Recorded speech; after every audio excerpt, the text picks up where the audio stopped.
Com a paz do Senhor, que essa paz permaneça dentro de nossos corações desde agora e para sempre. Quero aqui cumprimentar o nosso pastor presidente, pastor Edivino Dias Pereira, cumprimentar aqui o excelentíssimo senhor prefeito Erivaldo Lopes, todos aqueles que compõem a prefeitura, o poder executivo, secretariado que aqui se faz representado. Quero aqui cumprimentar também o presidente da Câmara e todos os vereadores aqui presentes, todos com a paz do Senhor. Quem está feliz, diga glória a Deus. Olhe para o irmão que está do seu lado e diga assim: não fala comigo. Não, muita gente, pouca voz. Diga assim: não fala comigo, porque eu vim aqui em Santo Antônio de Lisboa para ouvir a palavra de Deus. Você pode dar o glória a Deus? Abra sua Bíblia comigo no Evangelho de Lucas, no capítulo de número 23, os versículos 33, e depois nós vamos estar lendo dos versículos 46 ao 48. Evangelho de Lucas, capítulo 23, versículo 33, depois estaremos lendo do versículo 46 ao 48. Se você entendeu e encontrou, diga glória a Deus. Diz assim a palavra de Deus: e quando chegaram ao lugar chamado a Caveira, ali o crucificaram, e aos malfeitores, um à direita e outro à esquerda. Versículos 46 ao 48. E clamando Jesus com grande voz, disse: Pai, nas tuas mãos entrego o meu espírito. E havendo dito isso, expirou. E o centurião, vendo o que tinha acontecido, deu glória a Deus, dizendo: na verdade, este homem era justo. E toda a multidão que se ajuntara a este espetáculo, vendo o que havia acontecido, voltava batendo nos peitos. Você pode dar glória a Deus? Sente-se e continue nessa atmosfera de adoração e glorificação ao nome do Senhor. Nessa noite nós queremos falar sobre o tema: a crucificação de Jesus e seu impacto na humanidade. Nós acabamos de ler o livro de Lucas, capítulo 23, lemos o versículo 33 e os versículos 46 ao 48, e esse escrito é do doutor e historiador Lucas, e ele foi escrito no ano 60 depois de Cristo. Esse homem, ele, como ele mesmo diz em sua narrativa, tentou colocar em ordem a narrativa dos fatos, e é por isso que o Evangelho de Lucas, ele traz muita clareza de detalhes sobre a vida de Jesus,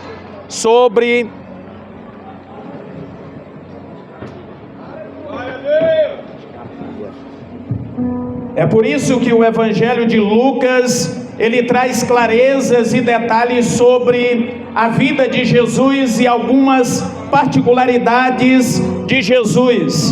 Por exemplo, ele vai descrever o impacto da morte de Jesus. Nós acabamos de ler o texto, e o texto diz que quando Jesus ele é crucificado, ele entrega ali o seu espírito e expira. E depois nós lemos que uma multidão estava ali olhando aquilo como que um espetáculo, e de repente o centurião estava ali presente, e ele diz: olha, verdadeiramente esse homem era justo. E depois de ouvir essa afirmação daquele homem, todos saem saem ali atônitos e desesperados e batiam no peito, e eles foram para a sua casa desta maneira. E o historiador e doutor Lucas, ele vai descrever isso. Vai descrever que Jesus, ele nasceu de uma virgem na cidade de Belém da Judeia. Depois ele vai ser criado em Nazaré. Aos 12 anos, este menino Jesus é encontrado no templo, interrogando e também dando respostas aos doutores da lei, todos aqueles que tinham naquela época autoridade nas escrituras sagradas. Aqueles homens, eles julgavam ali e interpretavam a lei no lugar chamado Sinédrio ou Sinedri, que é o mesmo que o Senado Federal dos nossos dias atuais. E aquela Suprema Corte Legislativa e Judicial de Jerusalém foi essa mesma que condenou Jesus juntamente com o clamor da multidão, porque naquela ocasião era comum alguém, naquela época da Páscoa, soltar o malfeitor, e a multidão clama e grita dizendo: olha, crucifica Jesus, e solta-nos a Barrabás. E Lucas, ele vai descrever isso, mas outra coisa que ele descreve é o seguinte, que Herodes, ele também faz parte ali do julgamento de Jesus. Herodes era rei da Judeia naquela época, e ele há muito queria ver quem era Jesus. Talvez tenha aqui na minha retaguarda autoridades que queriam ouvir falar de Jesus. Talvez tenha aqui na minha retaguarda autoridades que, se Jesus estivesse em carne hoje aqui, quereriam também saber e ter um contato direto com Jesus. Do mesmo jeito, do mesmo modo, aí na multidão pode haver centenas de pessoas que, se Jesus passasse pelas ruas de Santo Antônio de Lisboa, eles quereriam se encontrar com Jesus, eles quereriam ao menos ver quem é Jesus. E quando aquele homem vê Jesus, a Bíblia vai dizer no relato do doutor Lucas, que também é historiador, que ele se alegra, pois, como disse, ele queria há muito tempo saber quem era Jesus e ver Jesus. O que ele queria também é o que a maioria das pessoas hoje queriam ver de Jesus algum milagre, algum sinal, mas Jesus se cala diante daquele homem. Sabe por quê? Porque na maioria das vezes, quando nós nos chegamos a Jesus simples e exclusivamente querendo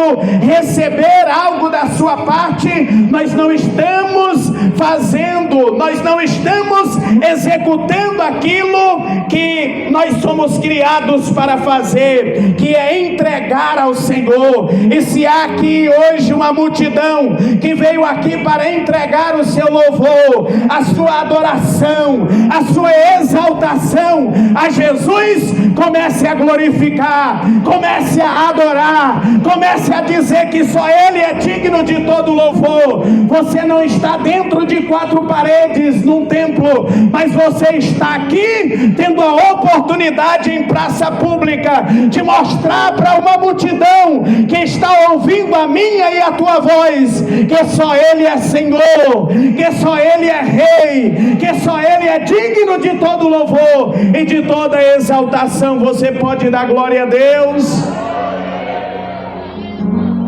E quando aquele homem, Herodes, que procurava muito ver Jesus e ver também da parte dele algum sinal, algum milagre, e Jesus se cala, ele agora começa a escarnecer de Jesus, começa a zombar de Jesus, e manda esse homem de volta a Pilatos, que, não achando nenhuma culpa nele, mesmo assim deixou a sentença com a multidão, e como eu falei, disse: crucifica-o. Nós estamos aqui hoje na cidade de Santo Antônio de Lisboa para dizer que esse Jesus, que nasceu de uma virgem, que cresceu na cidade de Nazaré da Galileia, que foi condenado por Herodes e Pilatos e pela multidão, ele está vivo, e a sua crucificação e ressurreição é um impacto para toda a humanidade, de maneira que a crucificação e ressurreição de Jesus, ela dividiu a história. Os próprios sacerdotes, eles disseram que suas almas estavam suspensas, pois ao interrogarem Jesus, eles disseram: olha, se tu é o Cristo, dize-nos, por que tu deixas a nossa alma suspensa?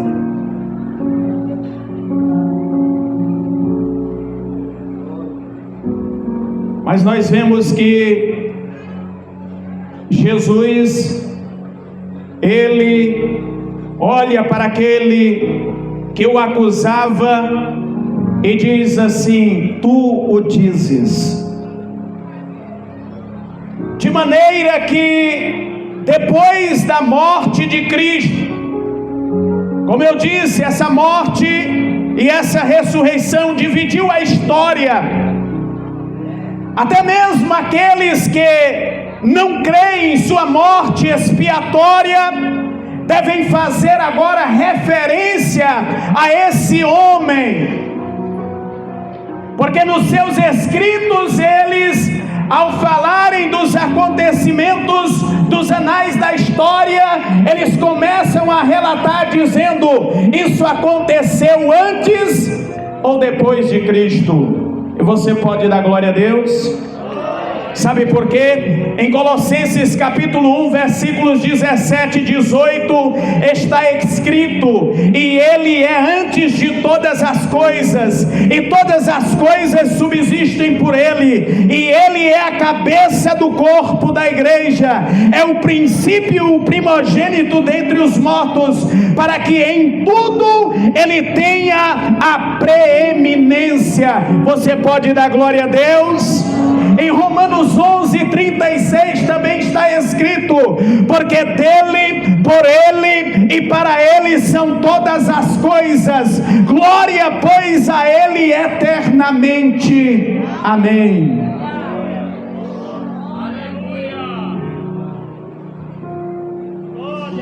E esse Jesus que dividiu a história, prefeito Erivaldo Lopes, vereador Fábio, esse mesmo fez com que essa multidão também, que teve um passado, que teve uma história amarga no mundo, alguns do crime, outros das drogas, outros da prostituição, agora tem uma nova vida. Uma vida depois de uma aceitação do senhorio de Cristo sobre a sua vida. E eu quero dizer a toda Santo Antônio de Lisboa: é essa nova vida que Cristo tem para te dar, é essa nova vida que Cristo quer te dar, uma vida onde o seu passado todo é apagado da história, é apagado da memória de Deus, porque Ele tem essa capacidade. A Bíblia vai nos dizer que Ele mesmo lança todos os nossos pecados e iniquidades no mar do esquecimento, para que nunca mais esteja na memória de Deus e seja contra nós no dia do juízo. Esse Jesus quer te salvar. Esse Jesus quer transformar a tua história, a tua vida.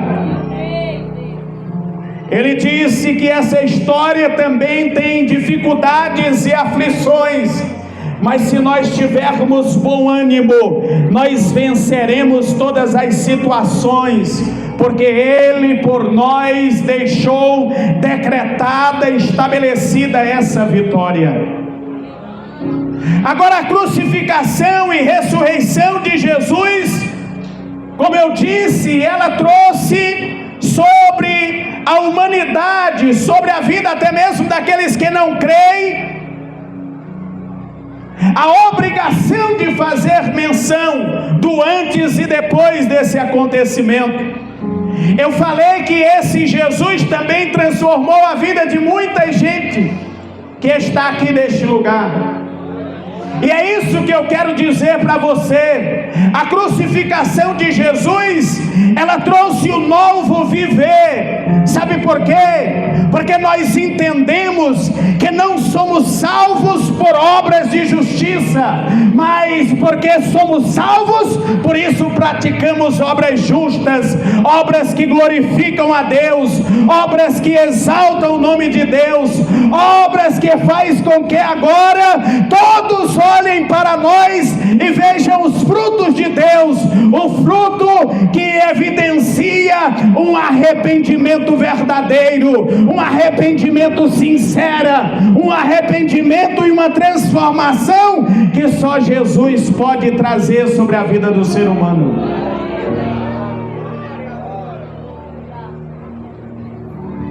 A morte de Jesus, ela trouxe essa possibilidade para todos aqueles que creem em seu nome e que agora, livres do pecado, livres da religiosidade e dos rudimentos desse mundo, podem viver agora para a glória de Deus.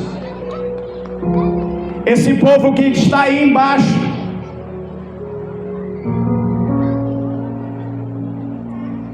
eles não são pessoas diferentes das outras pessoas, senão no modo de viver.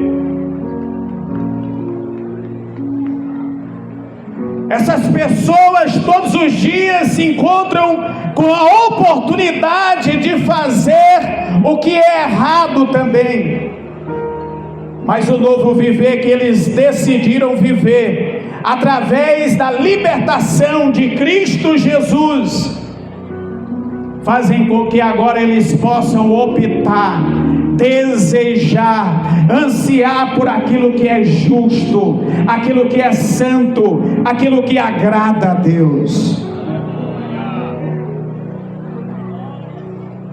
A crucificação de Jesus, ou a sua morte expiatória, fez com que nós pudéssemos agora usufruir ou desfrutar da sua maravilhosa glória. Glória essa que agora revelada também se manifestará naquele grande dia.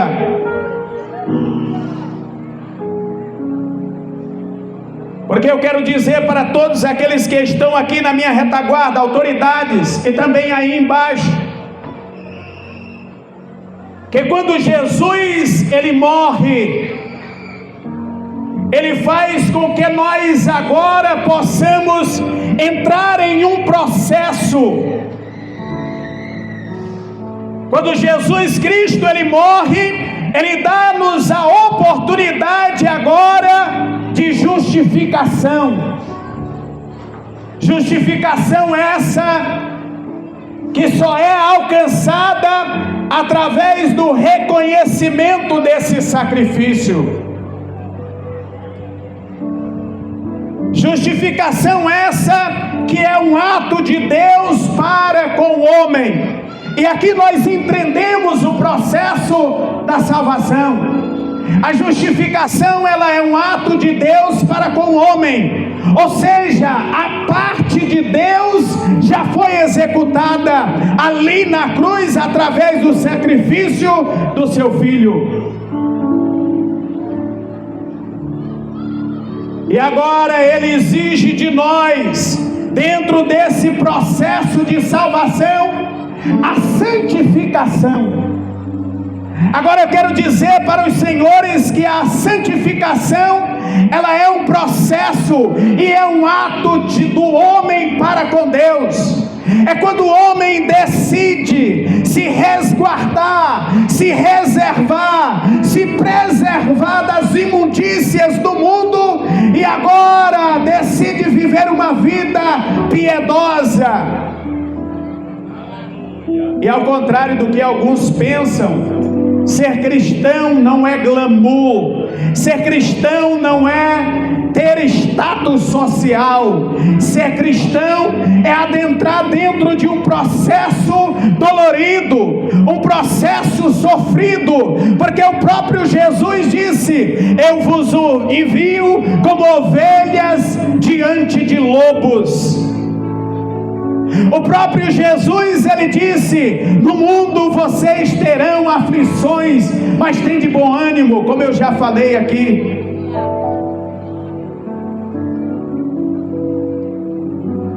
E o mesmo Jesus, ele exige de nós, dizendo na sua palavra, que aqueles que querem viver piedosamente padecerão perseguições.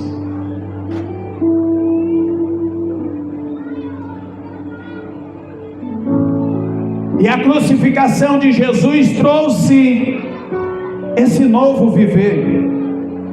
Agora, depois de entrar no processo da santificação, o homem vai desfrutar, se ele permanecer firme até o fim, da glorificação. Eu falei que a justificação é um ato, a santificação é um processo, a glorificação é um estado, aonde nós estaremos para sempre livres do pecado, livres de pecar, livres de desejar as coisas deste mundo. Sabe por quê? A nossa Bíblia fala em 1 Coríntios capítulo 15, a partir do versículo 50, que o mesmo Senhor, ele descerá do céu com alarido e com a voz de arcanjo, e sob a trombeta de Deus vem arrebatar a sua igreja.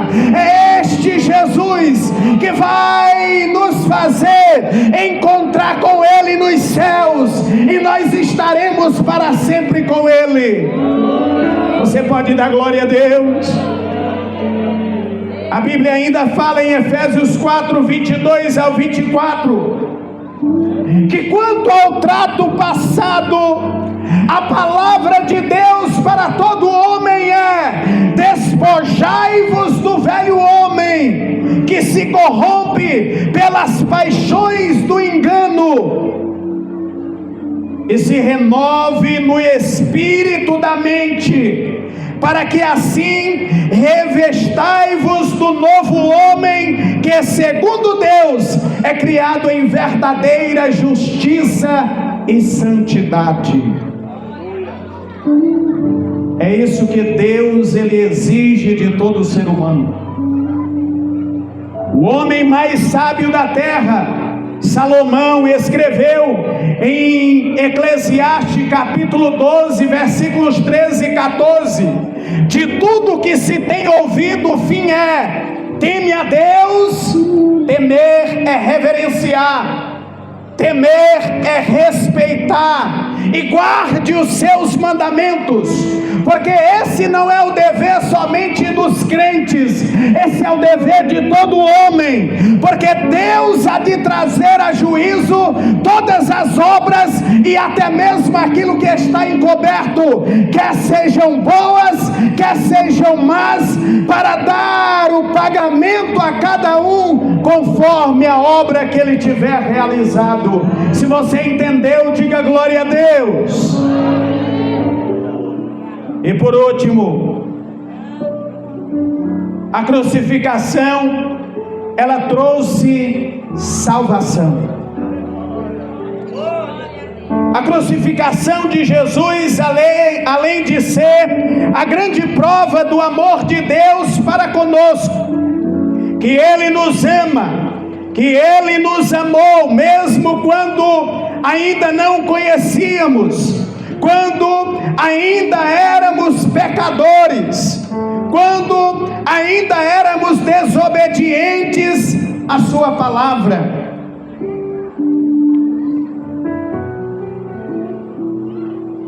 E se nós quisermos ser mais justos e verdadeiros nesse sentido, podemos dizer que esse Jesus, Ele nos amou mesmo ainda quando nós não havíamos nascido.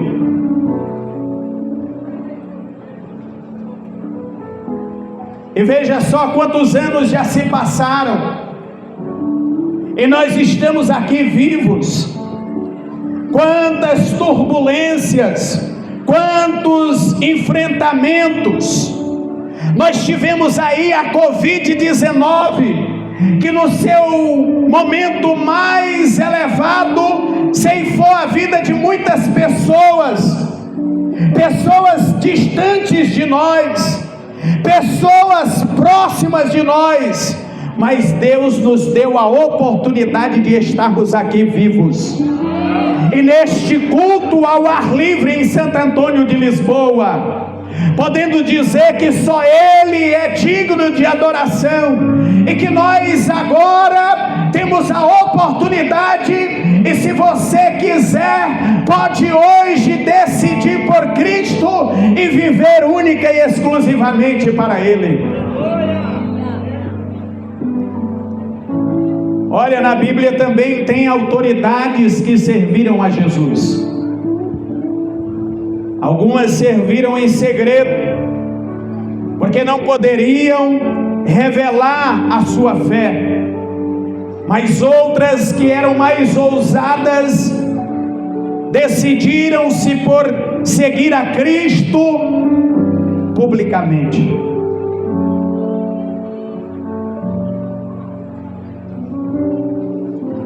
E por que eu devo seguir a Cristo? Por que eu devo colocar as minhas vistas, o meu olhar para aquilo que Jesus executou na cruz? Porque ali a Bíblia vai dizer em Efésios, aliás, em João capítulo 3, versículo 16, que Deus amou o mundo de tal maneira que deu seu Filho unigênito, para que todo aquele que nele crê não pereça, mas tenha a vida eterna. Veja bem que a palavra não diz tem, mas diz tenha.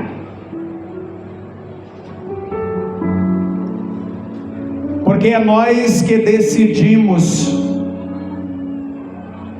por Cristo. Aquilo que Ele deveria fazer, Ele já fez. A Bíblia vai dizer também em Romanos capítulo 5, versículo 8: mas Deus prova o seu amor para conosco, em que Cristo morreu por nós, sendo nós ainda pecadores. E em 2 Coríntios capítulo 5, 21, ele vai dizer assim: aquele que não conheceu o pecado, Cristo não era malfeitor. Nós lemos o texto aqui, o texto não diz que ele, malfeitor, foi crucificado entre os malfeitores, não. O escritor, historiador e doutor Lucas diz: olha, ele foi crucificado no meio de dois malfeitores, mas esse homem não tinha pecado. Ele não conheceu o pecado, mas ele se fez pecador por nós. E para que você entenda melhor, eu quero dizer o seguinte, e o meu ministério de louvor já se prepara aqui para nós louvarmos a Deus com aquele louvor. Que havia em uma cidade dois homens, irmãos, gêmeos, e um deles decidiu aceitar a Jesus como seu único e suficiente Salvador, e passou a viver a partir dali uma vida diferente, uma vida pautada na santificação, uma vida pautada em um viver que glorificava a Deus. Já o outro, seu irmão, decidiu viver para o crime, e ali ele tornou-se um criminoso e foi parar dentro de uma penitenciária e foi sentenciado à morte. E o seu último pedido foi que o seu irmão crente o fosse lhe visitar. E ele pediu também que na sua cela tivesse ali alguém que pudesse lhe arrumar pela última vez antes dele ir para a cadeira elétrica. E quando aquele seu irmão crente chega naquele local e ficam os dois a sós ali na penitenciária, dentro daquela cela, o irmão crente diz: olha, meu irmão, eu tenho uma proposta para te fazer. E aquele que estava sentenciado à morte disse: o que tu tens para me propor, meu irmão? Haja vista que eu breve vou morrer, dentro de algumas horas eu já não estarei mais aqui. O que eu poderei fazer por você? Ele disse: olha, eu estou consternado pela sua condenação. Eu estou condoído, eu estou tendo compaixão de ti, meu irmão. Eu sei que você viveu uma vida criminosa, uma vida distante da presença de Deus, mas eu quero te propor o seguinte: já que nós temos roupas aqui, você a roupa de carcereiro, eu as minhas vestimentas de cristão, já que nós temos aqui um cabeleireiro, já que nós estamos a sós aqui, eu quero te propor que eu morra no teu lugar. Mas para isso, você terá que viver a vida que eu vivo. E aquele criminoso disse, com lágrimas nos olhos: olha, meu irmão, eu aceito e vou honrar esse teu pedido. E eles trocaram de lugar, e aquele homem cristão foi morto. E aquele homem que foi liberto, mesmo sendo criminoso e ninguém o sabendo, ele agora estava sentenciado não mais à morte, mas ele estava sentenciado a um viver para a glória de Deus. E se verdadeiramente ele vivesse assim, ele poderia no futuro, bem breve, depois de tombar na terra, encontrar com seu irmão na glória. Se você não entendeu ainda a palavra, eu quero te dizer o seguinte: Jesus, ele morreu no meu e no teu lugar. E agora nós, como disse o apóstolo Paulo em 2 Coríntios, nós agora somos constrangidos por este amor, um amor que nos faz entender o seguinte: se ele morreu por nós, significa que todos nós morremos com ele, mas também significa que agora nós devemos viver a vida que ele viveu, porque foi para isso que ele morreu e ressuscitou. Você entendeu? Diga glória a Deus. Eu quero pedir para o Ministério de Louvor pegar aqui os microfones e vamos louvar ao Senhor. E eu quero que você louve ao Senhor, quero que você adore ao Senhor, diga que só Ele é Deus, que Ele é o Senhor da sua vida. Olha, a morte de Jesus, ela faz sentido, porque morrer, Jesus, nas palavras de Li Ferreira, traz o seguinte: ele morreu, mas não foi porque Judas o traiu, ele não morreu pela arrogância de Pilatos, ou porque Herodes o entregou, Ele não morreu pelo desprezo do povo, mas Ele morreu pelos meus e pelos teus pecados. Ele foi e é o centro de toda a história, e Ele quer que nós vivamos para Ele eternamente. Pode louvar ao Senhor.